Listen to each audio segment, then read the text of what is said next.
बिस्मिल्लाहिर्रहमानिर्रहीम। या अफ़सोदा निज़ाम ते लिखिजे, बुखे पेट अवाम ते लिखिजे, ॿिन वेलनि जे क़ीमत केॾी हिकु इस्काफ़ जे जाम ते लिखिजे। सुरो अक्सर कूड़ ॾिसां थो, सच जे मुंहं में धूड़ ॾिसां थो, सच जे हुन इनाम ते लिखिजे, पापी पेट पालण ख़ातिर इज़त नीलाम ते लिखिजे। जी सिंध नूरियाबाद पुलिस जो किरदारु हमेशा ही असांजे ख़िलाफ़ रहियो आहे। ऐं नूरियाबाद पुलिस ते कीअं यकीन कयां जे आयल पेकर में सहंदड़ 14 मज़दूरनि खे बि चोर करार ॾेई छॾियो हो।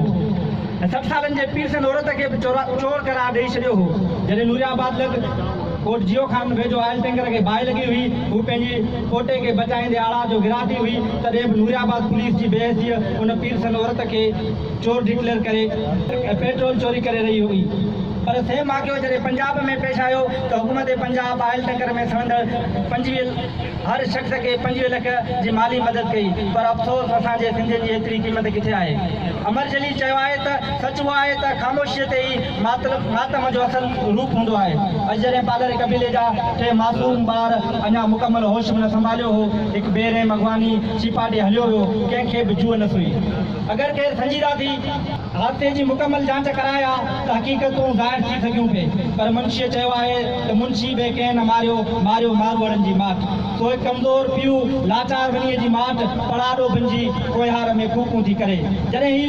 जेकॾहिं ही प्रोफेशनल मुजरिम हुआ त डंपर खे फुरण लाइ कचे जो रस्तो इस्तेमालु कंदा, जिते डंपर खे आसानीअ सां रोके सघे थो। ॿियो त जाइ वारदात चौकीअ खां सॾु पंध ते आहे, जिते रोज़ पुलिस मोबाइल बीठल हुजे थी। जेके टूल प्लाज़ बचाए टुटल छाणीअ मां डंपर निकिरनि था, उन्हनि खां नूरियाबाद पुलिस रोड टैक्स वसूल करे थी। एतिरो वेझो पुलिस जे वारदात करणु मुंहिंजी सम्झ खां ॿाहिरि आहे। ॿियो अक्सर दारेल पत्थर रखी रोड बंदि कंदा आहिनि, सो बि हिननि न कयो। जेकॾहिं चोर सम्झी हिननि खे अॻवानी पटार ड्राइवर हिननि जे मथां गाॾी चाढ़ी त पोइ डंपर कल्टी न थियणु घुरिजे हा। जेकॾहिं डंपर जो कल्टी थियणु कारण स्पीड हो त पोइ हिनखे राति जे अंधेरे में पिस्टल नज़र कीअं आयो। काफ़ी मुंझाईंदड़ सवाल जेके पालारी कबीले जे हर मज़दूर तबिके जे ज़हन में गूंजनि था, पर हुननि जवाब पुछणु कबीरा जे ॾोह पियो सम्झो वञे, छो त वाक़े वारी जाइ ते पिस्टोल जो मिलणु सभु ख़ामोश करे विया। अॼु बि जे सरी रोड ते बि अगरि डंपर जी तलाशी कई वञे त हर 3 खां 4 डंपर मां पिस्टल मिलंदो। पर मजबूर क़ौमूं अफ़सोस में पनाह ॻोल्हे लहंदियूं आहिनि, तंहिं करे मूं मजबूर तरफ़ां अफ़सोस।